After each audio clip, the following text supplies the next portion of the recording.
लद्दाख में वर्षा बहुत कम होती है, जिसके कारण किसान कृषि के लिए ग्लेशियर्स से पिघलने वाले जल पर निर्भर रहते हैं। ग्लेशियर्स का पिघलना शुरू होता है जून के महीने में, लेकिन तब तक कृषि के बुवाई के लिए बहुत ही देर हो चुकी होती है और ये लद्दाख के किसानों के लिए सबसे बड़ी चुनौती और चिंता रहती है। और जिन्होंने अपने आविष्कार से इस समस्या का समाधान किया है वह है the Iceman of India artificial glaciers के आविष्कारक पद्मश्री पुरस्कार विजेता श्री छेवांग नोरफेल जी। हम सब अक्सर ऐसे महान आविष्कारक, नवचारक एवं सेवाव्रती महान पुरुषों के प्रेरणादायी जीवन और उनके जीवन के अनछुए पहलुओं को जानने में बहुत ही जिज्ञासु रहते हैं। इसीलिए आज मैं सिंधु शिक्षा अभियान लेह लद्दाख की छात्रा जिग्मे दिस्कित बहुत ही भाग्यशाली महसूस करते हुए प्रस्तुत कर रही हूँ पद्मा श्री छेवांग नोरफेल जी के साथ स्टीम टॉक लाइव।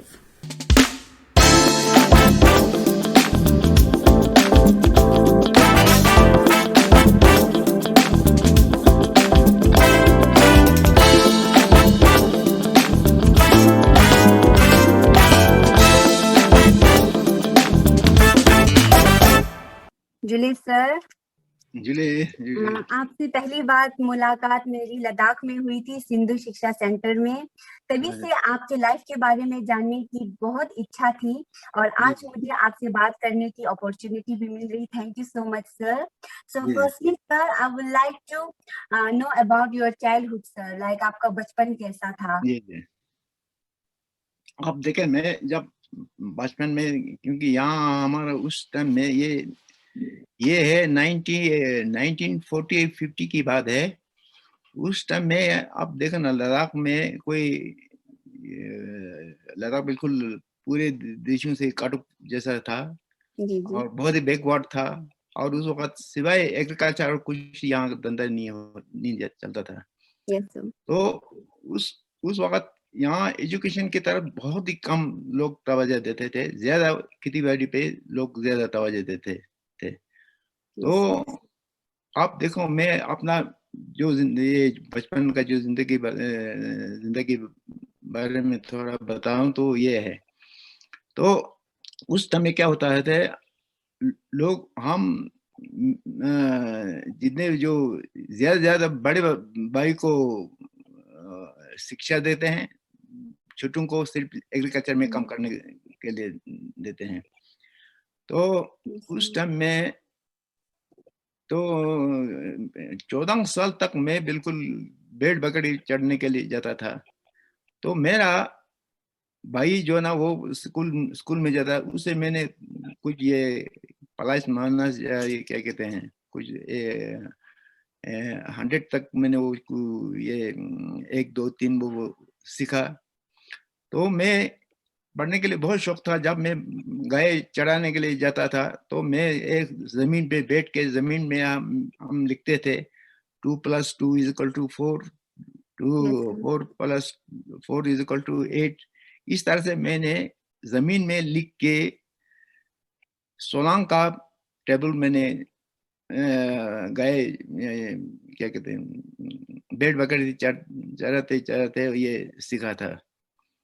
तो उसके बाद फिर जब मैंने देखा ये कुछ लड़के देखो स्कूल जाते हैं, ये लोग पढ़ते हैं, मुझे देखो ये भेड़ बकरी चलने लगे। तो 14 साल की बात, 14 साल हुआ था उस टाइम।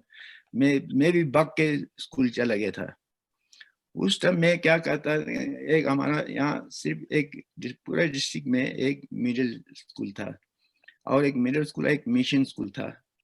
तो मैं मिशन स्कूल में ज्वाइन किया है। तो वह मिशन स्कूल में प्रीमियर तक पढ़ाता था।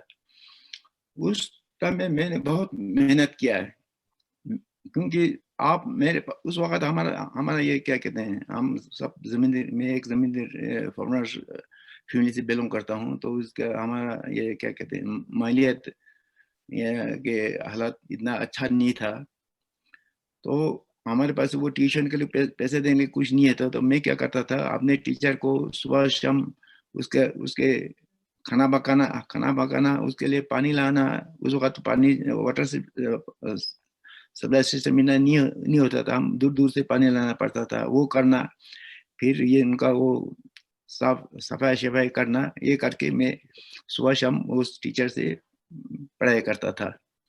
और उसने भी बहुत इंटरेस्ट से मुझे पढ़ाया, मैंने भी काफ़ी इंटरेस्ट लिया। तो मैंने 3 साल में वो प्राइमरी मैंने क्लियर किया है।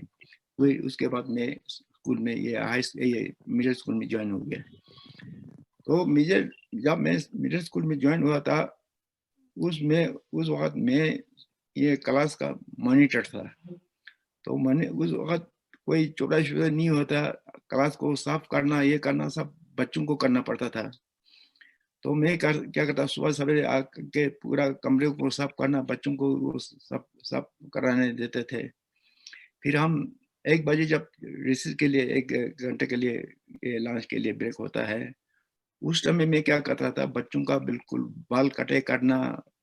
उस वक्त हमारे यहाँ लद्दाख में सिर्फ एक ही नहीं था, कोई बाल काटने वाला भी नहीं था। तो मैं बच्चों का बाल काट के, यानी अपने क्लास के बच्चों को बहुत साफ सुथरा रख के वो करता था।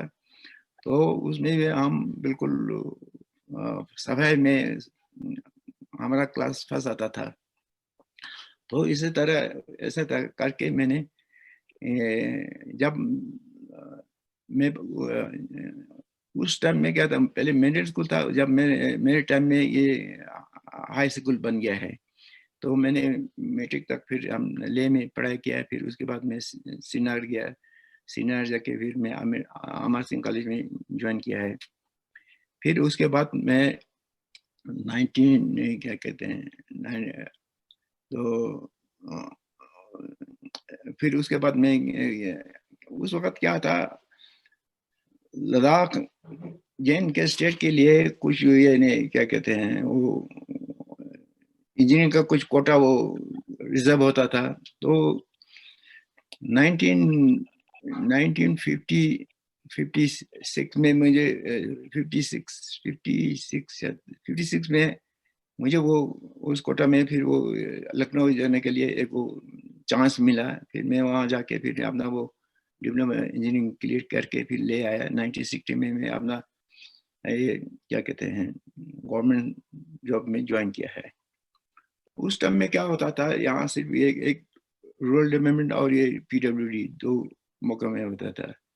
तो मैंने सोचा, मैं क्योंकि एक क्या कहते हैं फार्मर फैमिली से बिलोंग करता हूँ, इसलिए ज़्यादा मुझे फार्मर को कैसे अपलिफ्ट करना है उसके लिए बड़ा शौक था, उसके लिए बड़ा मेरा इंटरेस्ट था। तो मैंने पीडब्ल्यू छोड़ के मैंने रूरल डेवलपमेंट डिपार्टमेंट ज्वाइन किया है। क्योंकि उस रूरल डेवलपमेंट डिपार्टमेंट में हमें हर गांव जाने के लिए मौका मिलता, हर गांव को मदद करने के हमें ये क्या कहते हैं अवसर मिलते थे। तो इसलिए मैंने ये रूरल डेवलपमेंट डिपार्टमेंट में ज्वाइन किया है। तो उस टाइम में देखना, यहाँ कुछ सड़क बिल्कुल नहीं था, जहाँ भी जाना था बिल्कुल पैदल जाना होता था। उस टाइम ले से श्रीनगर 16 दिन लगते थे। तो यहाँ बिल्कुल कम्युनिकेशन का बहुत यानी कुछ वो क्या कहते हैं फैसिलिटी बिल्कुल नहीं था यहाँ। तो यहाँ देखो ना, एक तो यहाँ का एरिया जो है ना बिल्कुल वास्ट एरिया, यानी जैन के स्टेट का 2/3 एरिया है ये एरिया के लिए ऐसे। तो यहाँ हमारा गांव भी तो दूर दूर, एक गांव से दूसरे गांव के बीच में तकरीबन 15-20 किलोमीटर का डिस्टेंस होता था। तो हमें एक साइड में यहाँ एक शाम साइड है, एक चंगतंग साइड है, एक नुब्रा साइड है, एक ले साइड है। तो एक साइड में टूर करने में कम से कम एक महीना लगता था, क्योंकि हम एक गांव से दूसरे गांव पैदल जाकर ज्यादा हम दिन में 15-20 किलोमीटर हम कवर कर सकते हैं। फिर हम गांव में 2-3 दिन ठहर के फिर वहाँ लोगों के क्या तकलीफ है, अब उनके लिए क्या हमें करना चाहिए, ऐसा करके हमने तकरीबन जब मैं क्या कहते हैं सर्विस में था, यहाँ जितने भी लद्दाख के जो विलेज है पूरे के पूरा मैंने वो गाँव को कवर करके, कोई ऐसे गाँव नहीं है जहाँ मैंने कुछ ना कुछ नहीं किया हो। तो ये था मेरे बचपन का वो। सर जैसे कि आपने कहा कि आप भाग के स्कूल गए थे, जबकि आजकल के बच्चे स्कूल से भाग के जाते हैं, हम्म। तो लाइक आपका व्यवहार कैसा था? आप कैसे स्टूडेंट थे? आप कभी शैतानी भी करते होंगे, तो आपका कैसा था स्कूल लाइफ? खैर इतना शैतान वो तो नहीं है, तो हम देखना ये तो मैं बच्चों को जिन्हें अपना क्लास फेलो ये उनको, क्योंकि मैं वो क्या कहते हैं क्लास का मॉनिटर था, तो यस उनको ये हम सबक देते थे, एक आपस में सब मिलजुल के रहना, एक दूसरे को पढ़ाई शढ़ाई में एक दूसरे को मदद करना, तो साफ सुथरा रहना, तो इस तरह से लोग इतना झगड़ शगड़ भी नहीं होता, इतना लोग इतना शैतान भी नहीं होता था, बहुत अच्छे थे उस टाइम हमारा जितने भी क्लास फेलो थे। जी सर। फिर आपने पढ़ाई जो है अमर सिंह कॉलेज में किया, वो श्रीनगर में है, लेह से बहुत दूर, जी और उस वक्त रोड का भी बहुत प्रॉब्लम था। तो आपने अपने फैमिली से दूर होके आपका मतलब आपका एक्सपीरियंस कैसा रहा श्रीनगर में सर? आप कैसे बैठते थे, कैसे हाँ, आप देखें ना, रहते ये थे? देखो ना, जी उस वक्त यहाँ ले और श्रीनगर में एक सिर्फ कम्युनिकेशन एक वो था, एक डकोटा चलता था, उस अच्छा डकोटा का किराया था 90 रुपीज। Okay sir. तो हमारे पास इतना पैसा नहीं होता, तो मैं जब तक यहाँ क्या कहते हैं, जब तक मेरा वो ये एजुकेशन वहाँ कंप्लीट नहीं हुआ तब तक मैं घर नहीं आ पाया। मैं वहाँ पूरा, क्योंकि इतना इतना इतना हमारे पास उस वक्त पैसा नहीं था, और वो उस वक्त 90 रुपये हमारे लिए बहुत वो है। तो यानी क्या कहते हैं हमारा क्योंकि ये मालिया दे ये हालत इतना वो अच्छा नहीं था। तो मेरा बड़ा भाई था ना, बहुत मेहनती यस था, सर। तो उसने बहुत मेहनत करके उस पैसा कर ये क्या कहते हैं अपना खेती बाड़ी में काफी मेहनत करके वो थोड़ा कुछ पैसा कमा के मुझे पढ़ाने के लिए भेजा है। तो ये सब मेरे वो क्या कहते हैं वो बड़े भाई के मेहरबानी है, जो जो सर मुझे तो एजुकेशन जी मिला सर, है। आप अपनी फैमिली के बारे में कुछ बताएंगे? आपके माता पिता, आपके कितने सिस्टर्स थे, कितने भाई थे, और आपका कनेक्शन कैसा था उनके साथ? हम 4 बहन भाई थे, तो हम 4 भाई हैं, 3 भाई हैं, एक छोटा सिस्टर है, हम कुल हम हमारे फैमिली में वो ये क्या कहते हैं हम 4 भाई बहन हैं, और माता पिता और दादी ये थे। माता पिता क्या करते थे सर? बस जमींदारी, यहाँ मैंने कहा यहाँ सिवाय जमींदारी यहाँ कुछ नहीं था उस टाइम में। अच्छा सर, फिर आपका कनेक्शन कैसा था उनके साथ? आप खैर वो तो घर बहुत में? अच्छा था, बहुत वो मुझे प्यार करता, मैं भी उनसे बहुत प्यार करता हूँ। तो इतना जब मैं वहां जाता श्रीनगर में था, यहाँ तो उस वक्त देखे ना, चावल जो ना यहाँ बिल्कुल मिलता नहीं था, कोई होता नहीं, तो कोई जाता है तो मैं थोड़ा थोड़ा चावल बेचता था घर के लिए। Okay sir. तो यानी हम अपने एक दूसरे को काफी क्या कहते हैं एक दूसरे को लव प्यार करते थे। जी सर। सर आप स्कारा विलेज से हैं, और स्कारा ले से 2.5 किलोमीटर दूर है। तो आप अपने गांव के बारे में बताएंगे, कैसा था आपका गांव, और आपके गांव के लोग, और आपका लाइफ जो गांव में, और कितना खैर मजा आता था गांव में सर? खैर ये तो बिल्कुल यहाँ से तो बिल्कुल नजदीक है, क्या जी कहते जी। हैं ले स्कारा तो बिल्कुल शहर के नजदीक, यहाँ से कोई 1-2 किलोमीटर दूर है। आ, बाकी यहाँ उस वक्त पॉपुलेशन भी बहुत कम होता था, बस घर भी यहाँ उस टाइम में मेरे ख्याल में स्कारा में कोई 15-20 घर कुल कुल कुल होते थे। अभी देखो तो पूरा पूरा भर गया है, अब तो कोई ऐसे खेती नहीं है जहाँ बिल्डिंग नहीं बना हो। Yes sir. हम्म। सर आपने रिटायरमेंट के बाद भी रुका नहीं, ले न्यूट्रिशन प्रोजेक्ट में आपने ज्वाइन किया। सर इससे आपने ले की बहुत बड़ी प्रॉब्लम को देखा, तो आप इसके बारे में बताएंगे? अच्छा देखे ना, जब मैं रिटायर हुआ 1994 में मैं रिटायर हो गया, तो उसके बाद मैं ले न्यूट्रिशन में ज्वाइन किया है। एक ले न्यूट्रिशन जो एक एनजीओ है लद्दाख का फर्स्ट एनजीओ है, ये एस्टेब्लिश हुआ था 1978 में। जी सर। तो उस टाइम हम, जब मैं ले न्यूट्रिशन में काम करता था, उस वक्त ये वाटरशेड डेवलपमेंट का वो प्रोग्राम निकला था, गवर्नमेंट का एक स्कीम। जी तो सर। हमने ये वाटरशेड डेवलपमेंट का काम जो है ना, कम से कम 36 विलेज में हमने चलाया है। वो भी खासकर हमने बहुत जितने भी रिमोट एरिया है, उन रिमोट एरिया में हमने वो काम चलाया है। तो थ्रू अंडर वाटरशेड प्रोग्राम हमने काफी गाँवों को, यानी क्या कहते हैं, नया पुल बना हो, बिल्डिंग बनाना हो, रोड हो, और वो सेल्फ हेल्प ग्रुप बनाना हो, सब वो हमने हर गांव में बनाया है। और हम जी सर। जितने भी जो हम ये वाटरशेड स्कीम चलाते इन गाँव में, उनको हम यानी एक्सपोजर टूर के लिए लाहौर स्पीति और बार बार लोगों जगहों पे ले जाके उनको भी थोड़ा कुछ एजुकेट करते थे कि बाहर कैसे काम करते हैं, आप क्या कर सकते हैं, ऐसे ऐसे का हम वो इसमें काम किए थे। बचपन में था यहाँ काफी विंटर में काफी यहाँ स्नोफॉल होते थे, उस वजह से पानी का इतना दिक्कत नहीं होता था। जी सर। तो आप देखो ना, आप तो इतने 3-4 डिकेड से, क्योंकि क्लाइमेट चेंज की वजह से पानी का बहुत मसला हो रहा है, जी बहुत सर, ले में तो बहुत मसला हो रहा था। खास कर आप देखो ना, इस एक तो यहाँ टूरिज्म बढ़ गया है, उसके जी वजह सर। से यहाँ काफी गाड़ियां व्हीकल आना शुरू हो गया है। उससे हमारे ग्लेशियर पे काफी इफेक्ट पड़ गए हैं, उससे हमारा ग्लेशियर बहुत क्या कहते हैं, वो रिसीड हो गया है।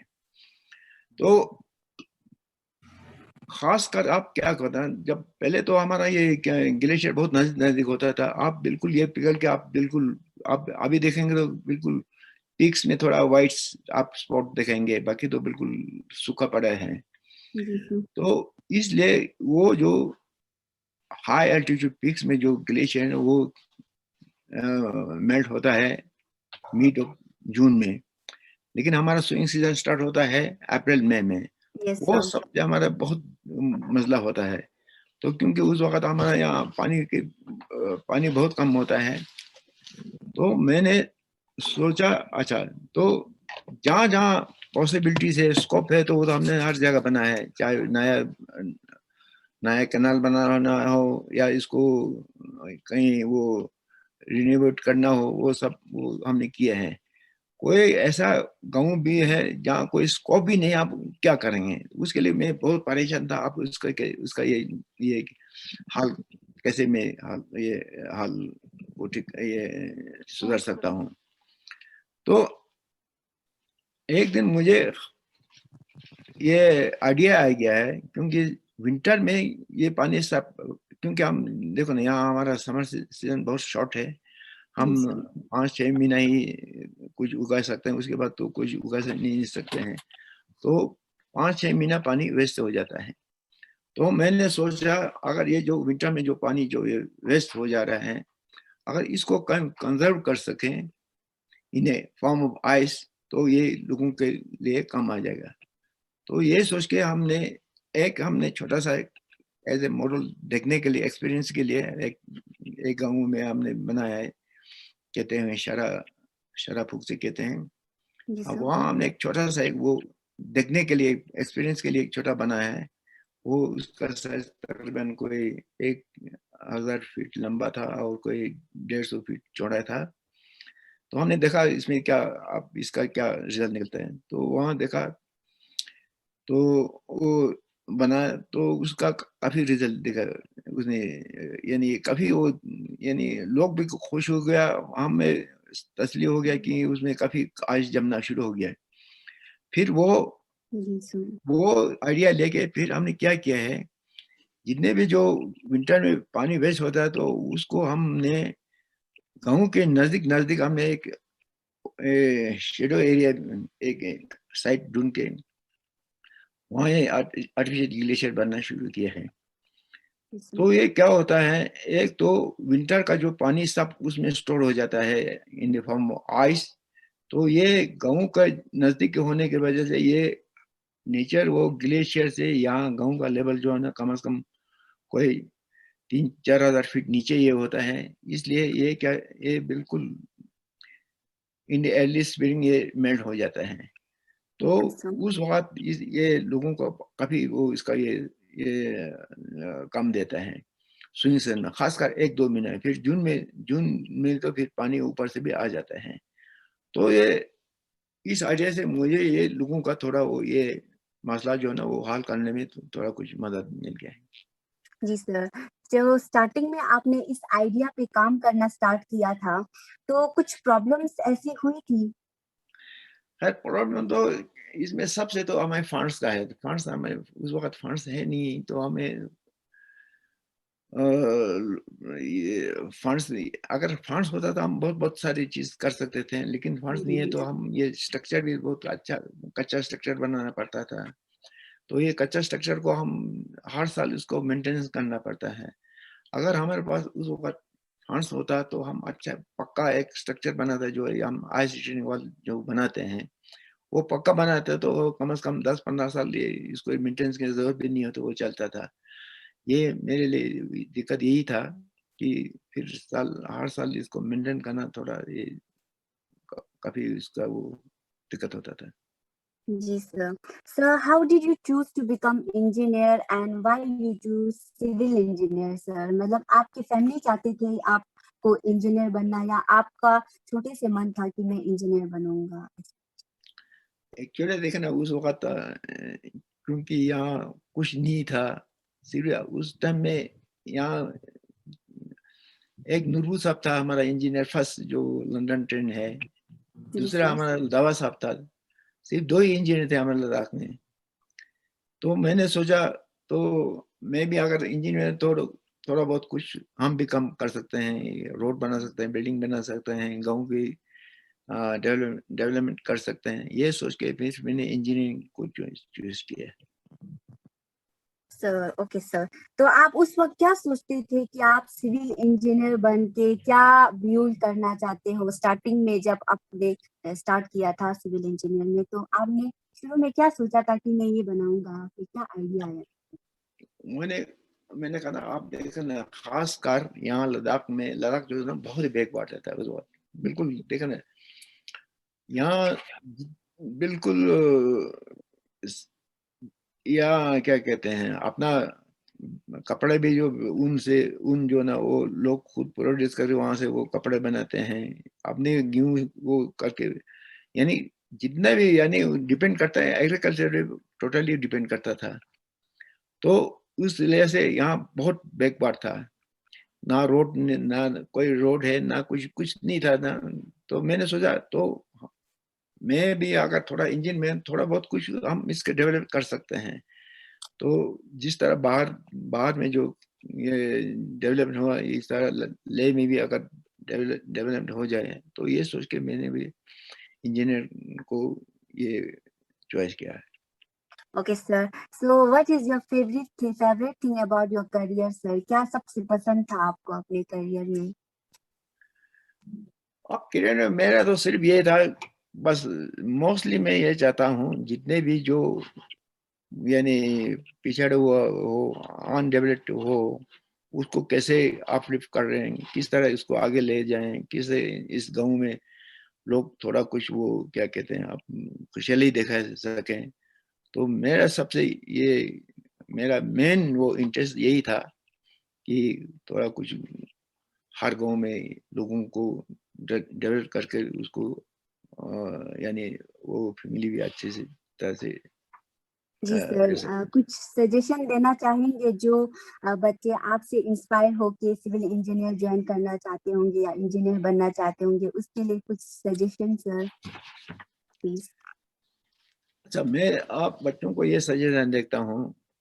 अब मैंने थोड़ा कुछ आप लोगों को ये बताया कि किस हालत में हमने पढ़ाई की है, किस हालत में हमने यहाँ काम कर रहे हैं। जी सर। तो इसमें सबसे लोगों को अपना डेडिकेशन अच्छा होना चाहिए। स्ट्रॉन्ग अगर किसी का स्ट्रॉन्ग डेडिकेशन हो तो कोई ऐसा चीज़ नहीं है जो नहीं बन सकते हैं, जी सर। वो सब कुछ बन जाएगा। अगर ये लोगों में ये डेडिकेशन होता बहुत ज़रूरी है। आप मैं आपको मिसाल देता हूँ। जब मैं यहाँ सर्वे काम करता था, देखो ना, यहाँ एक तो यहाँ स्किल लेवल नहीं होता था। मैं जहाँ जहाँ भी जाता हूँ, काम करता हूँ, लोग मैं खुद कुल्ली के साथ काम करता था।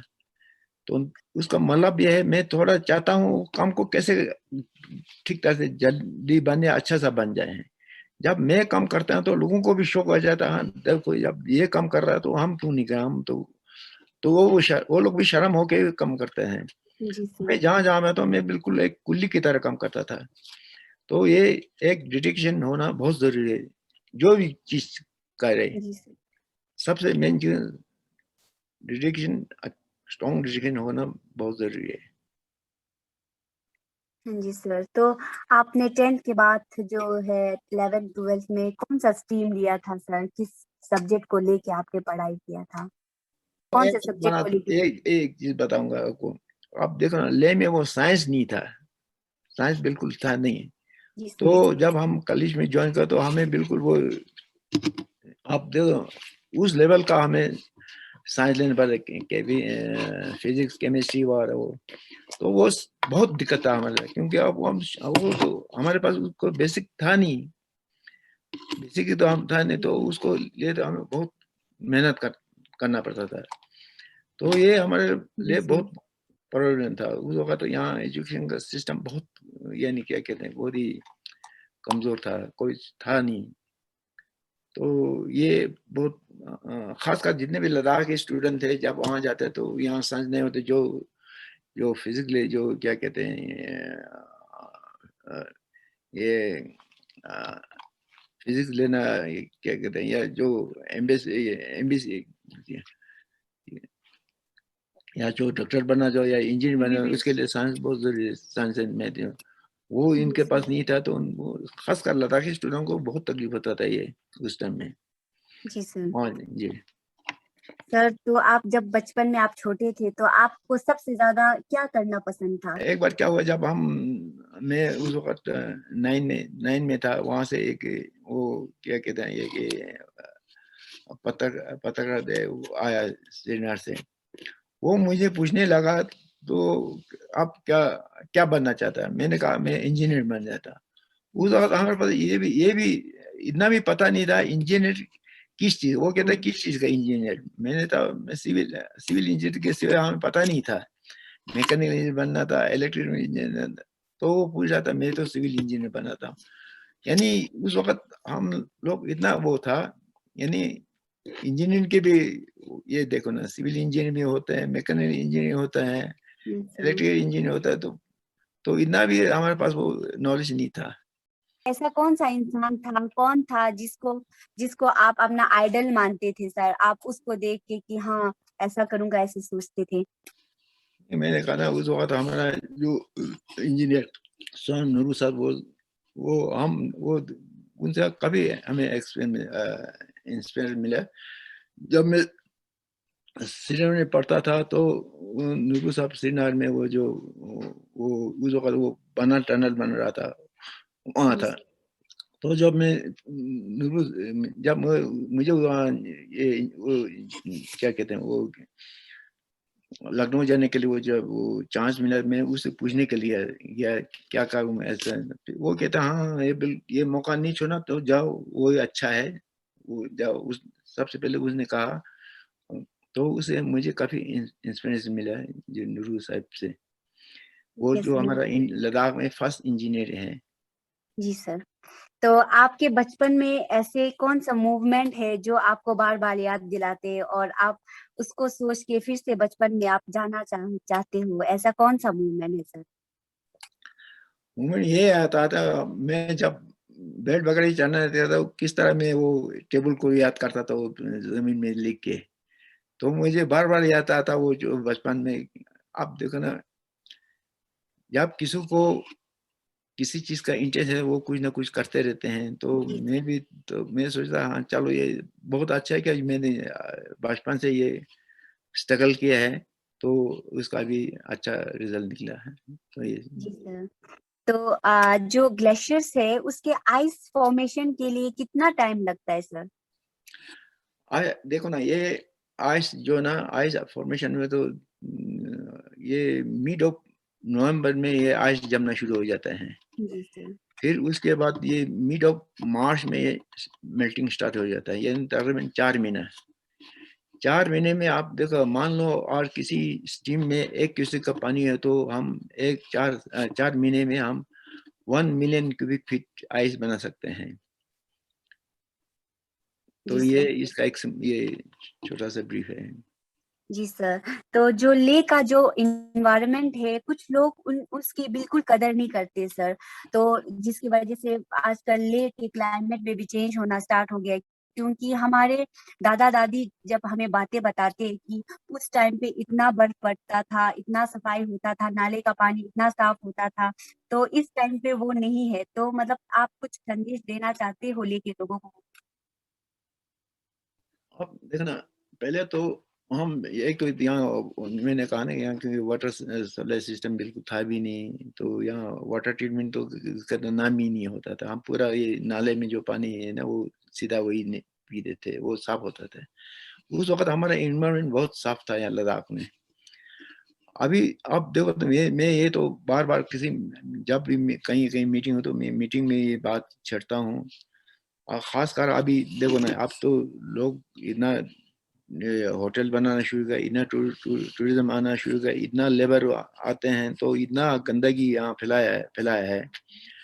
अभी देखो ना, यहाँ अगर ले देखा जाए, ले में तो कम से कम कोई ऐसा गार्ड नहीं होगा, या वो होटल चलाते हैं या कोई गेस्ट हाउस, यानी 75% ऐसे लोग हैं वो ऐसे इन चीज पे वो डिपेंड करते हैं।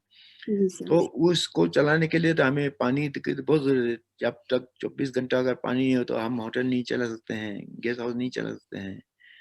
तो वो लोग क्या करते हैं, सबों ने अपना आप bore hole under ground water trap करना शुरू किया है। अब ये लोग ये नहीं सोचते हैं, क्योंकि आप ये भी ग्राउंड वाटर जो है ना रिचार्ज करने का सोच भी तो सोचना चाहिए। वो सोच तो अभी लोग साल बाद साल ये खत्म होते जा रहा है। आप यहाँ खासकर आपने यहाँ देखो ना, लद्दाख जो है ना बिल्कुल एक क्या कहते हैं, पहाड़ी इलाका है। जी पानी सर। तो ऊपर से नीचे आता है, नीचे से ऊपर तो नहीं जाता है। तो ये ग्राउंड वाटर रिचार्जिंग के लिए कोई नहीं सोचते हैं। जी तो सर। आर्टिफिशियल ग्लेशियर जो है ना, ये सबसे बेस्ट ये नहीं ग्राउंड वाटर को रिचार्ज करने का एक अच्छा सा वो सोर्स है। जहाँ जहाँ हमने वो आर्टिफिशियल ग्लेशियर बनाते हैं, वहाँ का जो नियर बाय जो जो स्प्रिंग होता है वो काफी रिज्यूनेट होता है। तो मैं उनको कहता है, हमें ठीक है हम पानी यूज करते हैं, अंधाधुंध यूज करते जाते हैं, लेकिन ये नहीं सोचते हैं कि आगे क्या होगा, आगे हमें कैसे फेस करना है। तो जी इसके सर। ग्राउंड वाटर रिचार्जिंग के लिए तो सबको सोचना चाहिए, अभी से कुछ करना चाहिए। अगर नहीं कर रहे, एक दिन ऐसा आएगा हम पानी के लिए बिल्कुल तरस क्या जाएंगे। कहते हैं, हाँ। जी सर। तो सर, जैसे कि मैंने पहले बताया आपको कि मेरी पहली मुलाकात आपसे सिंधु शिक्षा सेंटर में हुई थी। उससे पहले भी आपके बारे में बहुत सुना था सर, मतलब बहुत सुना था आपसे, बहुत इंस्पायर हुए हैं हम।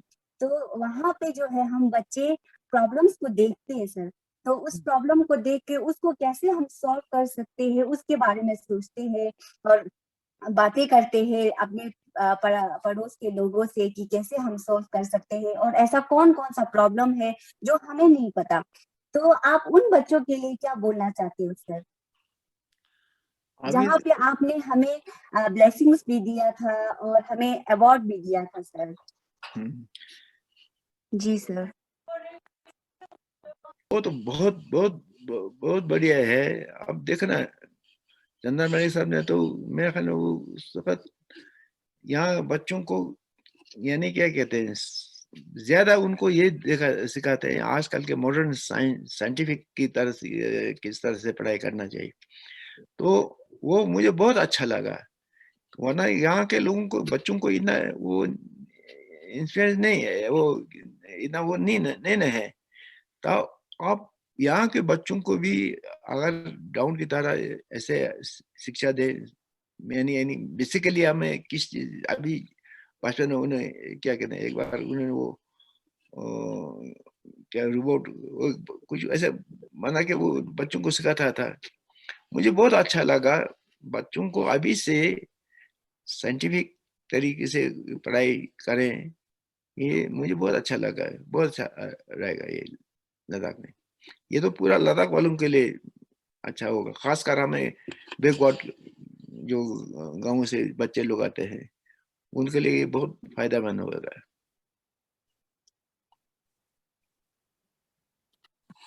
तो देखो ना आप, ये तो एक इंडिविजुअल का काम नहीं है, ये तो सबको सोचना पड़ेगा पानी को कैसे बचाना है। तो जी सर। इसलिए तो मैं कहता हूँ अगर खासकर अपने बच्चों को अभी से थोड़ा उनको आदत डालें तो उसका वो आदत हमेशा के लिए रहेगा। जब बड़ा हो जाएगा तो फिर वो जो आदत उनको आदत करना भी मुश्किल हो जाता है। तो इसलिए मैं कहता हूँ जो चीज ये तो एक एक इन सबों के ये क्या ड्यूटी बनता है कैसे कैसे पानी को कैसे बचाएं, किस तरह वो साफ रखें। तो ये लोगों को सोचना चाहिए। जी सर। तो sir, after winning prestigious national and international awards, sir, you are so humble and you live your life very simply, sir. तो ये सिंपल लाइफ बैठना क्यों जरूरी है सर? देखो ना ये सिंपल, अब तो मैं ये कहता हूँ जब हम किसी से मिले तो अगर हमारा फेस को स्माइलिंग फेस हो तो सबको अच्छा लगता है, उसको भी अच्छा लगता है, हमें भी अच्छा लगता है। उसे अगर थोड़ा सा हम क्या कहते हैं ये फेस को थोड़ा वो होता है ना कुछ ये गुस्सा जैसा, तो इसे तो उनका भी यानी उसका भी वो दिमाग वजह ये देखो इसका फेस देखो ये कैसा है। तो इससे लोगों का एक दूसरे का आप देखो जितने भी हम ये क्या कहते हैं स्माइलिंग फेस से एक दूसरे का हम फीलिंग टच अच्छा रहता है, एक दूसरे लव इफेक्शन थोड़ा बढ़ जाते हैं। आप हमारा ज्यादा हमारा झगड़ा क्यों होता है, थोड़े मामूली से बस एकदम वो झगड़ा हो जाता है, वो ऐसा ही होता है उनको वो उसमें वो क्या कहते हैं वो रेजिस्टेंस नहीं होता है। तो इसलिए हमें इससे लोगों को भी सबक मिलेगा, अपना भी अपना माइंड पीसफुल रहेगा। ये थोड़ा सिंपल सा इसलिए मैं हूँ रहता हूँ। जी sir. Sir, we would like to congratulate you on receiving Padma Shri Award, sir. I just want to know what this award is about, sir, and how was it when the first time you get the news that you are receiving Padma Shri Award, sir? अभी देखो ना, जब मुझे पद्मश्री मिला है ना उस time में वो अभी लोग यहाँ पूछने के लिए आते हैं कि आपको किसने रिकमेंड किया ये वो। मैं गार्ड में बैठा तो दो आदमी आया तो मुझे पूछने पूछने लगा आपको किसने ये इसको रिकमेंड किया है। जी सर। मुझे मेरे मतलब क्या आप क्या कह रहा है, मुझे तो कुछ पता है, मुझे कुछ पता नहीं है। कहते हैं हाँ आपको ऐसे पद्मश्री मिलने वाला है। मैं तो हैरान हूँ ये क्या कर रहा है, ये क्या कह रहा है। जी सर। तो नेक्स्ट मैंने कहा अगर मुझे पद्मश्री मिला तो आपके मुंह में क्या कहते हैं मुंह में मुंह मीठा करूंगा। तो नेक्स्ट डे के वहाँ एक मेरा एक क्या कहते हैं भतीजा है, उसका मुझे फोन आया, वहाँ पेपर में आपका नाम निकला है पद्मश्री का वो। तो मैं तो हैरान हुआ ये मुझे कहाँ से ये मिला है। तो सबसे पहले मैं ये आश्चर्य हो गया कि हुआ है कैसे, किसने रिकॉर्ड किया, मुझे तो कुछ पता नहीं है। तो उन्होंने कहा बाद में मुझे पता था ये सेंटर ने उस वक्त क्या कहता हमारा एक वो क्या कहता है rural development ministry of rural development में एक एडवाइजर था वो। जब हम वाटरशेड का काम करता तो वो ले ले आया, वो कभी हमारा काम को देखा तो उसने हमारा ये प्रोजेक्ट देखे बड़ा खुश हो गया वो। फिर एक दिन में जब दिल्ली पहुंचा तो दिल्ली में वो कहते हैं ये जब मैं वहाँ बैठा था, आपने मुझे पूछा वो आपका वो फोटो देखा, मैंने नहीं देखा कि तो आपके सीट के ऊपर क्या है। जब मैंने देखा तो उसने एक बड़ा एक फोटो रखा था कि उसमें लिखा है world highest project in in watershed. जी तो फिर पता चला, फिर उसने रिकमेंड किया है। जब हमारे वो देखो बहुत खुश हो गया, बाद में पता चला, पहले नहीं मुझे पता चला। तो मैंने सोचा अब देखो ना, जब हम ऐसे काम करने से ऐसा लोग हमें इनकरेज, ये क्या कहते हैं, ऐसा ऐसा अवार्ड मिलता है, तो मैं उस वक्त मैं सोच नहीं सकता था काम करना हमारा कोई, ये क्या कहते हैं, जो भी हम अपने के कर्मों को मानते हैं। हम खासकर बुद्धिस्ट लोग को हम कहते हैं कर्मों का फल काफी क्या कहते हैं, जो हम काम करेंगे उसका फल जरूर, अच्छा काम करेंगे उसका फल जरूर मिलेगा। जी तो सर। हाँ, मैंने सोचा हाँ वाकई हमारा जो ये क्या कहते हैं, ये सब अपने कर्मों का फल है। तो मैंने सोचा ये तो बहुत आश्चर्य की बात है मुझे भी पद्मश्री मिला है। जी सर। सर आप सिर्फ लद्दाख में नहीं, पूरे विश्व के इंस्पिरेशन। हाँ, हेलो वीडियो, हेलो। जी सर, तो आप लखनऊ कॉलेज में पढ़े थे, तो आपके लखनऊ में कॉलेज में आपका कैसा था सर? मतलब आपने कैसी पढ़ाई किया था और आप कैसे मैनेज करते थे सभी चीजों को? आप देखो ना, जब मैं लखनऊ गया था वहाँ तो हम बहुत मेहनत करना पड़ा है, क्योंकि हम मुश्किल से 1-2 घंटा सोते थे, बिल्कुल सोते भी नहीं थे, दिन रात पढ़ाई करता था। जी सर। तो उस वक्त अभी देखो ना, मैंने कहा था हमारा मलेरिया ये जो हालत इतना अच्छा नहीं था। जी तो सर। हम एक होटल में खाना खाता, तो हम क्या कहते हैं महीने का 24 रुपये देते थे उसका। तो मेरे मेरे साथ एक जम्मू वाला है, मेरा एक क्लास फेलो है। तो हम जब कहीं बाजार जाते हैं तो हम दोनों एक साइकिल लेके डबलिंग करके वो बस में नीचे था, बस के लिए हमें इतना पैसा नहीं होता था, 2 आने में 1 घंटे का हमें वो साइकिल मिलता था। तो जी दोनों सर। जाके हम पूरा शहर घूम के वापस आता था। जी सर। तो यानी क्या क्या कहूँ एक तो बहुत मेहनत करना, और दूसरा यहाँ से वो कैसे गुजारा करना होता था वो करता था। तो हम साबुन लाते सिर्फ महीने में 2 साबुन लाते थे, जी तो सर। उसी से हम गुजारा करते थे। तो मैंने जो जी सर। वो भी उसके इसका मालियत इतना अच्छा नहीं था, हम दोनों ऐसे गरीब खाने घर के लोग थे। तो हमने उसको सिनेमा देखने सिर्फ महीने में एक बार सिनेमा देखने के लिए देता था, वरना हम दोनों बिल्कुल पिक्चर भी नहीं देखते थे। तो यानी थोड़ा कुछ हार्ड लाइफ सा था उस टाइम। नहीं जी सर, तो आपने अपनी पढ़ाई पूरी करने के बाद कहीं नहीं गई, लद्दाख में ही आप वापस आए और रूरल डेवलपमेंट में आपने काम किया। तो सर उसके बारे में कुछ।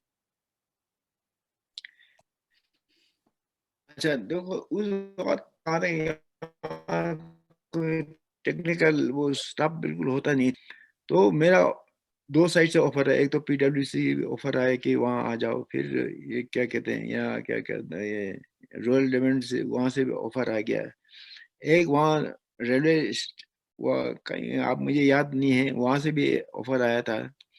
तो मैंने सबसे बेस्ट यही सोचा कि मैं रूरल डेवलपमेंट डिपार्टमेंट ही चॉइस कर लूँगा, वो अच्छा रहेगा, उसमें मुझे ज़्यादा लोगों के खिदमत करने के लिए चांस मिलेगा। ये सोच के फिर मैंने रूरल डेवलपमेंट को ज्वाइन किया। जी सर, थैंक यू सर, बहुत अच्छा लगा आपसे बात करके। Thank you sir. खैर चलो, इतना तो वो नहीं है तो आप थोड़ा, आप सबको थोड़ा इंस्पिरेशन मिल जाए तो अच्छा है बच्चों को। आपके लाइफ से तो बहुत इंस्पायर हुए सर, जब हम बचपन से ही आपके बारे में हम सुनते आए हैं सर। अभी देखो ना, मैं ये एक चीज ये बताना भूल गया कि उस वक्त देखो ना, पेंसिल कॉपी वो नहीं होता था। जी सर। फिफ्थ प्राइमरी तक हम एक लकड़ी का एक छोटा तख्ती होता है, और ये बिम्बू का एक वो पेन, कलम कहते हैं, हम उसको कलम बनाते हैं। और ये व्हाइट क्ले एक होता है, उसको पानी में घोल के फिर उससे लिखता था। हम होमवर्क वो लकड़ी तख्ती पे करते थे। फिर 6 में जब पहुंचे फिर एक कॉपी और फिर पेंसिल मिलते थे, वरना तब तक हमें पूरा एक जितना है तो उसी लकड़ी की तख्ती पे काम करना होता, लिखना पढ़ना होता था। तो जी होमवर्क सर। हम उसमें करते थे। जी अभी सर। आजकल के बच्चे तो देखो, आप यूकेजी में जाएगा तो आप उसका बस्ता भी हमें उठा नहीं जाएगा, इतना उसके बड़ी वो जी किताबें सर, अभी तो होता है। Yes sir. उस टाइम में ये नहीं था। ये सबसे देखो ना यहाँ के वो हालत था। अभी देखो ना कितने कितने ये क्या टूल्स निकले हैं, इतने इम्प्लीमेंट्स निकले हैं, बहुत काम करना बहुत आसान है, इतना वो नहीं है। उस टाइम में तो आप देखो, किसी काम प्रोजेक्ट में काम करता है तो हमारे पास गिनती पीछे तक भी नहीं था। तो हमने गवर्नमेंट को एक प्रपोजल दिया है कि हमें कुछ टूल खरीदने के लिए कुछ सेंक्शन दिया जाए। तो गवर्नमेंट ने हमें सेंक्शन दे दिया। फिर हमने एक टूल का यानी एक सेट बनाया है। 5 गिनती, 5 बेचे, 2 हैमर, एक हैमर, 2 जंपर्स। तो जहाँ जहाँ हम हर गांव में हम एक टूल वो एक सेट देते थे। फिर जो कम करता वो नंबरदार के पास वो टूल जमा रहता था। जहाँ जहाँ कम होता फिर वहाँ उसको यूज करते थे। तो उस वक्त बहुत दिक्कत था, हमारे पास टूल है ना पैसा है। तो इस तरह से कम करते थे। और उस वक्त जो कम करता था ये जो उसमें 25% पीपल कंट्रीब्यूशन करना होता था। किसी प्रोजेक्ट में अगर 100 रुपए मिले तो उसको सिर्फ 75 ही मिलेगा। 25 रुपए उनका वो एज ए उनका ये वो कंट्रीब्यूशन कट करते हैं। तो उस वक्त यानी बहुत मुश्किल था, लेकिन उस लोग बड़ा कोऑपरेटिव था, लोग चाहते थे कुछ कम करें। उस वक्त क्या होता है, हर गांव में एक नंबरदार होता है। नंबरदार उसका उन दिनों नंबरदार का रोल बहुत अच्छा होता था, और वो काफी सालों से एक ही वही होता, उसी खानदान का होता है। वो जो काम भी बहुत अच्छा करते हैं। नंबरदार जो हुक्म देगा वो ये लोग उसका बात मानते हैं और काम करते हैं। तो इस तरह से हम कम करते थे। आते हो करने के लिए तो आप उनके लिए कुछ। अब देखे ना, अभी तो हम बहुत सारी चीज देख रहे हैं। अभी जितने हो सके हम दूसरे पे डिपेंड नहीं होना चाहिए, अपने अपने पैर पे खड़ा होना चाहिए। तो इसलिए खासकर आप देखो ना, आप वो जमाना नहीं है। आप तो इतने खासकर हमें इनोवेट करने के लिए बहुत सारे हमें गवर्नमेंट भी अच्छा फैसिलिटी देते हैं। बच्चे भी, बहुत सारे बच्चे भी बहुत टैलेंट हैं।